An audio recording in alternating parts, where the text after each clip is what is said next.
بسم اللہ الرحمن الرحیم. تمام سننے والوں اور دیکھنے والوں کو السلام علیکم ورحمۃ اللہ وبرکاتہ. ہم اس وقت اس ٹائم میں آپ سے مخاطب ہیں اور ہم قبلہ صاحب حضور ہم اکثر ڈسکس کرتے ہیں آپس میں بھی کہ جو رمضان شریف ہے، جو رمضان شریف میں لوگ دن بھر بھوک اور پیاس کی حالت میں رہتے ہیں اور کھانے پینے سے ہاتھ روک لیتے ہیں، یہ فقط بھوک کا نام ہے یا اس کی کوئی اصل روح بھی ہے؟ بسم اللہ الرحمن الرحیم. الصلاۃ والسلام علیک یا سید یا رسول اللہ. بہت شکریہ قبلہ قادری صاحب. بلکہ امید ہے کہ تمام پاکستان میں رہنے والے تو تمام حضرات جو ہمیں سن رہے ہیں وہ اپنا آج کا روزہ اختیار کر چکے ہوں گے، نیت کر چکے ہوں گے. اللہ تعالی ہم سب کی، آپ سب کی عبادات کو، روزوں کو اپنی بارگاہ میں قبول و منظور فرمائے. یقیناً قبلہ جب اللہ کریم نے رمضان مبارک کے روزوں کی فرضیت کا قرآن کریم میں بیان فرمایا، یا ایھا الذین آمنوا کتب علیکم الصیام کما کتب علی الذین من قبلکم لعلکم تتقون. اللہ کریم نے جب روزے کی فرضیت کا بیان فرمایا تو ساتھ ہی اس کے مقصد کا بیان بھی فرما دیا. جیسے ہی اللہ کریم نے ارشاد فرمایا کہ ہم نے تم پر روزوں کو فرض کیا ہے، تو جو آپ نے فرمایا کہ بعض لوگ آپ کے سوال کے مطابق اس کو یقیناً ایک بس روایت اور رسم سمجھ کے بیٹھ گئے کہ بس صبح سے لے کر شام تک کچھ کھانا نہیں ہے، کچھ پینا نہیں ہے، جو لوازمات ہیں روزے کی بس وہ کھانے پینے سے رک جانا، مباشرت سے رک جانا، اس کو ایک رسم سمجھ لیا ہے، اس کو رسم سمجھ کے رکھتے ہیں. شہری میں بھی جو ہے وہ ایسی گیدرنگ ہوگی، اس میں دنیا کی گپیں چل رہی ہوں گی، اللہ کی طرف توجہ نہیں ہوگی. افطار میں بھی جو ہے بس ویسے اکٹھے ہونا، احباب کا اکٹھے ہو جانا، دوستوں کا اکٹھا ہو جانا، ساتھ مل کے بیٹھ کے افطار کرنا، اس میں کوئی حرج نہیں. لیکن افطار کے وقت بھی ساری توجہ دنیا کی گپوں اور دنیا کی طرف ہوگی. اس کو ایک بار رسم سمجھ لیا گیا اور سارا دن بھی معاملات زندگی بالکل ویسے ہی چلیں گے سارے سال کی طرح، سوائے کھانے پینے سے رک گئے ہوں گے، باقی معاملات زندگی بالکل ویسے چلیں گے جیسے باقی سارا سال چلتے ہیں. کوئی اس میں چینج نہیں آئے گی. صرف ایک رسم سمجھ لیا کہ کھانا پینا نہیں ہے، یہ روزہ ہے. حالانکہ اللہ کریم نے، جو میں نے ابھی آیت تلاوت کی، اللہ کریم نے جب روزوں کا فرضیت کا بیان فرمایا، ذکر فرمایا، اس کے ساتھ ہی اللہ کریم نے روزوں کے مقصد کا بھی بیان فرما دیا کہ مقصد کیا ہے، لعلکم تتقون، تاکہ تم متقی بن جاؤ. صرف اس لیے نہیں کہ تم کھاؤ پیو نہیں اور ان چیزوں سے رک جاؤ، مقصد یہ ہے لعلکم تتقون، تاکہ تم متقی بن جاؤ، تقوی اختیار کر لو. اب تقوی کیا ہے؟ تقوی کی بڑی خوبصورت تعریف اگر ایک لفظ میں کی جائے جو مفسرین نے بیان فرمائی ہے، وہ یہ ہے کہ جہاں اللہ تعالیٰ نے انسان کو حاضر رہنے کا حکم فرمایا ہے، وہاں سے کبھی اللہ انسان کو غیر حاضر نہ پائے، اور جہاں اللہ تعالیٰ نے انسان کو غیر حاضر رہنے کا حکم دیا ہے وہاں کبھی اللہ تعالیٰ انسان کو حاضر نہ پائے. یعنی جن کاموں کو اللہ نے انسان کو کرنے کا فرمایا ہے، انسان وہ کام کرے، اور جن سے اللہ تعالیٰ نے رکنے کا ارشاد فرمایا ہے، انسان اس سے رک جائے. یہ روزے کا مقصد ہے جو اللہ تعالیٰ نے فرمایا لعلکم تتقون. یہی وجہ ہے کہ مفسرین فرماتے ہیں کہ انسان کی آنکھ کا بھی روزہ ہے. آنکھ کا روزہ ہے کہ آنکھ بد نگاہی نہ کرے، زبان کا روزہ ہے کہ زبان فوش کلامی نہ کرے، کانوں کا روزہ ہے کہ کان کوئی ایسی بات نہ سنے جو اللہ اور اس کے رسول کو ناراض کرتی ہو، کسی کی غیبت نہ سنے، چغلی نہ سنے، ایسے غلط بات نہ سنے. ہاتھوں کا روزہ ہے. ہاتھوں کا روزہ ہے کہ انسان جو ہے کسی کو تکلیف نہ دے، برائی کی طرف نہ جائے. پاؤں کا روزہ ہے کہ انسان برائی کی طرف چل کے نہ جائے. اگر انسان بد نگاہی کرے گا، اگر انسان زبان سے لوگوں کو تکلیف دے گا یا غیبت کرے گا یا چغلی کرے گا یا کوئی بھی ایسا بات ادا کرے گا جس سے اللہ اور اس کے رسول نے منع فرمایا ہے، اگر انسان ہاتھ سے کسی کو تکلیف دے گا، پاؤں سے کسی گناہ کی طرف چل کے جائے گا، تو وہ آنکھ کا روزہ توڑے گا، وہ کان کا روزہ توڑے گا، وہ پاؤں کا روزہ توڑے گا، اور یقیناً اس سے اس کا اپنے روزے کو خراب کرے گا. روزے کا مقصد یہ ہے لعلکم تتقون کہ انسان متقی ہو جائے. اچھا قبلہ صاحب، آپ سوالات تو بہت ہیں، ہمارے سوشل میڈیا پہ بہت سے سوالات آئے ہوئے ہیں، اور اس کے لیے اگر کل کی ایک نشست جو ہے مختص کی جائے انشاءاللہ آج بھی ہمیں کرنا تھا، لیکن آپ کے علم ہے کہ اس وقت معاملات ایسے چل رہے ہیں. ایک اہم کچھ حکومتی شخصیات کے ساتھ ہی ایک ملاقاتی میٹنگ تھی، اس وجہ سے ہم تھوڑا بالکل صحیح. تاخیر ہو گئی سحری پہ، پھر سحری کے بعد بھی فجر کے بعد بھی وہ سلسلہ جاری رہا، اس وجہ سے آج تھوڑی تاخیر ہو گئی. بالکل وہ جو ایسے ہی. کل آنے کا عرض کیا تھا وہ نہیں ہو پائے. انشاءاللہ کل صبح ضرور بعد اس نماز پہ فجر انشاءاللہ انشاءاللہ کل پھر فجر انشاءاللہ کے یہ ایک فوراً نشست بعد. ہوگی، اس میں سارے سوالات ہوں گے. ایک نارملی ہم آپ کو اس طرح عام پبلک میں بہت کم وہ دیکھنے کا ہوتا ہے، اس پہ بارے میں بھی پوچھیں گے. لیکن اس سے پہلے روزے کے حوالے سے ایک بڑی امپورٹنٹ سوال جو قبلہ عدنان قادری صاحب نے بھی یہی پوچھا کہ روزہ ہمارے معاشرے میں کچھ حلقوں میں ایک رسم سی بن کے رہ گیا ہے کہ جناب بس بھوکا رہنا ہے صبح اور بس شام میں کھانا ہے، اور یہ ڈائٹ اور یہ سارے اس پہ. تو آپ ذرا روزے کی فضیلت پہ میں چاہتا ہوں تھوڑی سی روشنی ڈالیں اور ذرا اس میں قبلہ وہی بات جو ہوائی جیسا قبلہ عدنان صاحب نے آغاز فرمایا کہ لوگوں اس کو ایک رسم سمجھ کے رکھ لیا ہے، صرف ایک رسم ہے بھائی کھانا پینا نہیں. اس میں تو حضور علیہ السلام کی واضح حدیث موجود ہے. آقا علیہ السلام نے ارشاد فرمایا، جس طرح قربانی کے بارے میں اللہ تعالیٰ نے کیا فرمایا کہ ہمارے تک اس جانور کا گوشت خون نہیں پہنچتا، ہمارے تک تو تمہاری نیت پہنچتی ہے کہ تم نے کس نیت کے ساتھ کس اخلاص کے ساتھ یہ کیا. اسی طرح حضور علیہ السلام کی اس معاملے میں واضح حدیث موجود ہے.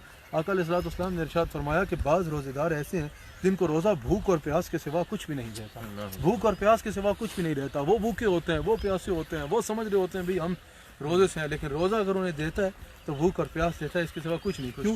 کیونکہ وہ روزے کی روح تک نہیں پہنچتے.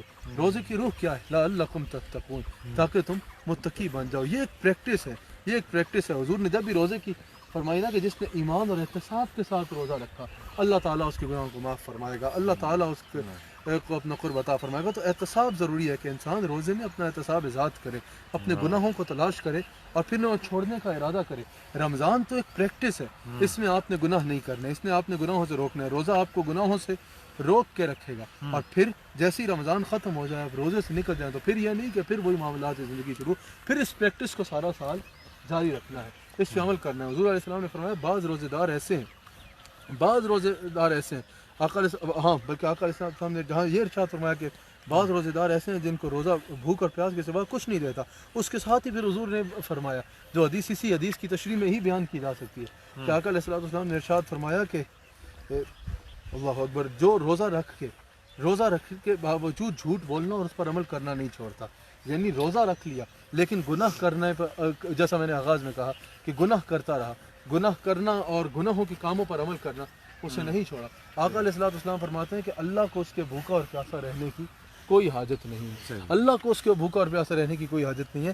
یعنی اگر روزہ رکھا ہے تو پھر لعلکم تتقون، تاکہ تم متقی ہو جاؤ، تو پھر اپنا احتساب ذات کرنا ہے، گناہوں کو چھوڑنا ہے اور اعمال صالح میں اضافے کی نیت کرنی ہے، ہمارے صالح میں اضافے کی نیت کرنی ہے. مثال کے طور پہ دو خواتین حضور کی بارگاہ میں حاضر ہوئی. حضور نے فرمایا ان کو پانی پیش کیا جائے. انہوں نے کہا کہ یا رسول اللہ صلی اللہ علیہ وسلم ہم روزے سے ہیں. حضور نے فرمایا انہیں پانی پیش کیا جائے. ہاتھ بند کے عرض یا رسول اللہ ہم روزے سے ہیں. حضور نے فرمایا حلق میں انگلی ڈالو. انہوں نے حلق میں انگلی ڈالی تو گوشت کے لوتھڑے اور جمع ہوا خون باہر آیا.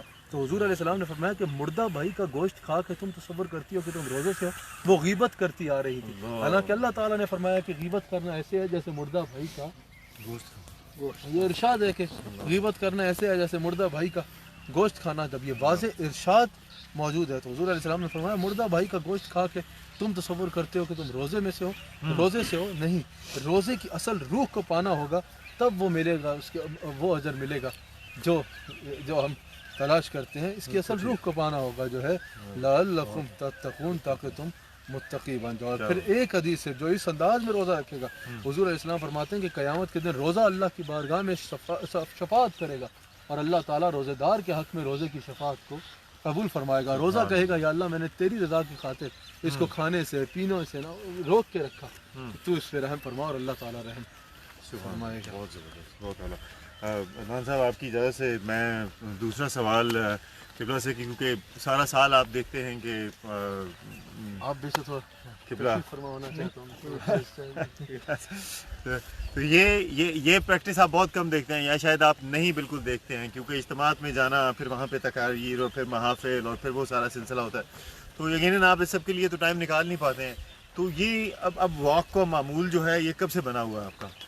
ابھی تو آپ نے ہماری جو واک ہے اس کو لائف کی نظر کر دیا. واک وغیرہ کا ظاہر بالکل ٹائم نہیں ملتا. صحت کے لیے واک ضروری ہے اور یقیناً کرنی چاہیے، لیکن میرا سارا سال اگر سال میں 365 دن ہوتے ہیں تو رائے صاحب حضرات بھی دیکھتے ہوں گے اور میرا اسکیجول آپ دیکھ سکتے ہیں، بالکل ایک دن بھی ایسا نہیں ہوتا جس میں اپنے شہر میں ہوں یا اسلام آباد میں ہوں یا عیدگاہ میں ہوں، ایک دن بھی آپ کو ایسا نہیں ملے گا۔ میں مستقل ہر مہینے کوئی نہ کوئی فورن ٹریولنگ ہوتی ہے، پھر جب پاکستان میں ہوں تو روزانہ مختلف شہروں میں محافل کا سلسلہ ہوتا ہے، لیکن لاک ڈاؤن میں بھی یہ عدنان صاحب اس چیز کے گواہ ہیں، آپ گواہ ہیں، میں ایک دن بھی فری نہیں رہا، روزانہ میٹنگز اس معاملات میں، اور پھر روزانہ ٹی وی پروگرامز آپ کو پتہ ہے، اور اس بٹ ایٹ دا سلسلے سیم ٹائم آپ نے سارے پروٹوکولز کو فالو کر رہے ہیں آپ، میں دیکھ رہا ہوں کہ ہاں اس کا مطلب یہ نہیں ہے کہ ہم احتیاطی تدابیر پہ عمل نہیں کر رہے، جہاں تک ہو سکے کوشش کریں احتیاطی تدابیر پہ عمل کریں، اور جو مصروفیت جاری ہے اس میں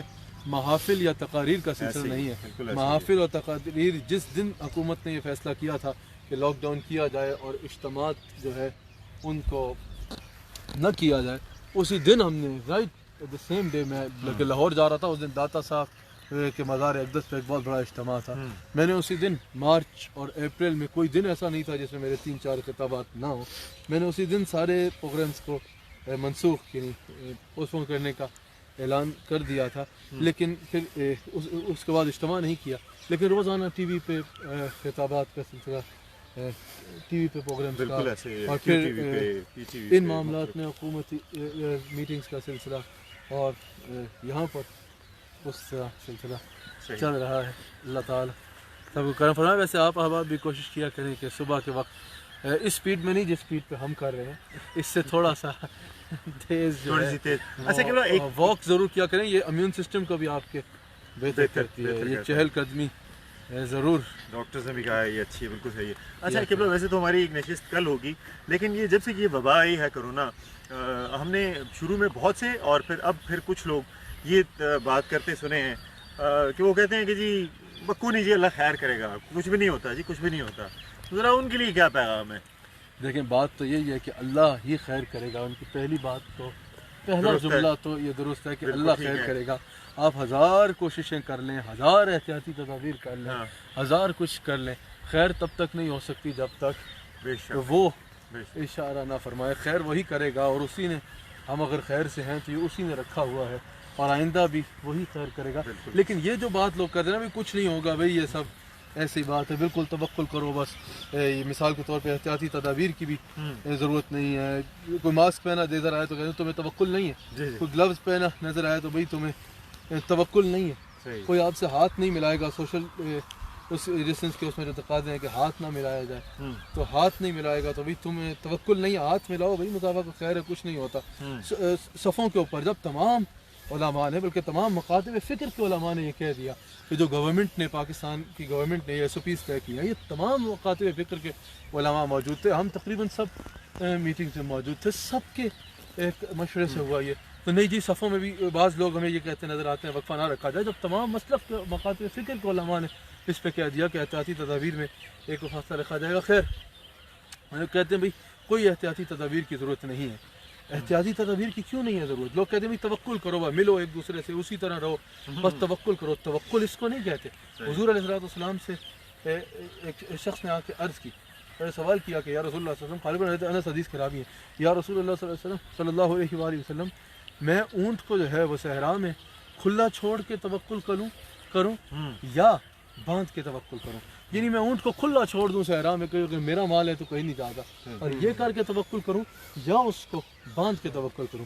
آقا علیہ السلام نے کیا خوبصورت جواب فرمایا، آقا علیہ السلام نے فرمایا کہ پہلے اونٹ کا گھٹنا باندھو اور پھر اس کو توکل پہ چھوڑو، تو پتہ چلا ظاہری اسباب نہ کرنا یہ توکل نہیں ہے، بلکہ آقا علیہ السلام نے جب توکل کا حکم فرمایا تو فرمایا پہلے اونٹ کا گھٹنا باندھو اور پھر اس کو توکل پہ چھوڑو، تو یہ ہرگز توکل نہیں ہے کہ آپ احتیاطی تدابیر نہ کریں، ٹھیک ہے، احتیاطی تدابیر کرنا ضروری ہے، ہاں، لیکن کسی بھی بیماری سے، کسی وبا سے، کسی چیز سے اتنا ڈر جانا کہ اللہ سے اعتماد ہی اٹھ جائے، یہ توکل کے خلاف ہے۔ لیکن احتیاطی تدابیر کرنا نہ صرف یہ کہ، بلکہ کل جب ہم گفتگو کریں گے صبح فجر کے بعد تو اس پہ احادیث بھی بیان کریں گے، اور نہ صرف یہ کہ احتیاطی تدابیر کرنا توکل کے خلاف نہیں، بلکہ احتیاطی تدابیر کرنا اللہ اور اس کے رسول صلی اللہ علیہ وآلہ وسلم کا حکم اور فرمان بھی ہے۔ بالکل ٹھیک ہے، بالکل ٹھیک ہے قبلہ، بہت بہت شکریہ آپ کے قیمتی لمحات کا، اور جس طرح قبلہ نے فرمایا کہ کل انشاءاللہ جو صبح نشست ہوگی اس میں اس وبا کے حوالے سے بات کی جائے گی، اور وبا کے وقت اسلام کیا کہتا ہے، احتیاطی تدابیر کیا ہونی چاہیے، اور اوور آل ہمارے معاشرے میں اداروں کا کیا کردار رہا، علماء کا کیا کردار رہا۔ تو کل یہ سب، اور پھر جی اور اس سب پہ بھی کل بات ہوگی، اور اس کے ساتھ ساتھ جو ہے وہ آپ دیکھتے ہیں ہر روز ARY زندگی اور ARY QTV پہ روزانہ قبلہ کا پروگرام ہوتا ہے، وہ بھی آپ ضرور دیکھیں رمضان شریف میں روز شام 5:30 بجے ARY زندگی پر، ARY زندگی اور پہ روزانہ رات 8 بجے ARY QTV ARY QTV یہ سارا رمضان سلسلہ جاری رہے گا۔ میں ان دونوں چینلز کے ساتھ مخاطب ہوں گا، اور آج شام میں انشاءاللہ ٹائم ایگزیکٹ پیج پہ آ جائے گا، PTV نیوز پہ بھی انشاءاللہ اسی سلسلے میں لائیو میں آپ سے مخاطب ہوں گا۔ بالکل ٹھیک ہے، کیونکہ یہ اس کو اپنی ذمہ داری سمجھتے ہیں کہ وبا کے اس وقت لوگوں کو زیادہ سے زیادہ آگاہی دی جائے، بحیثیت عالم اسکالر ایک رہنما، یہ ان پہ جو فرض تھا یہ اس کو وہ پورا کر رہے ہیں۔ بس آپ سب سے یہ درخواست ہے کہ کل آپ کوشش کیجئے کہ فجر کے وقت زیادہ سے زیادہ اس پیغام کو عام کیجئے اور اس لائیو سیشن کا حصہ بنے۔ ہم کوشش کریں گے کہ اگر اس میں سے کہیں وقت نکل پڑا تو جو اس وقت لوگ دیکھ رہے ہوں گے ان کے بھی کچھ سوالات لے لیں۔ بہت سے سوالات ہمارے پاس آلریڈی ان باکس میں آ چکے ہوئے ہیں جو ہم نے ترتیب دیے ہیں، تو ہماری پوری ٹیم اس پہ کام کر رہی ہے، تو انشاءاللہ باقی کل آپ کی خدمت میں حاضر ہوں گے۔ اگر اجازت دیں۔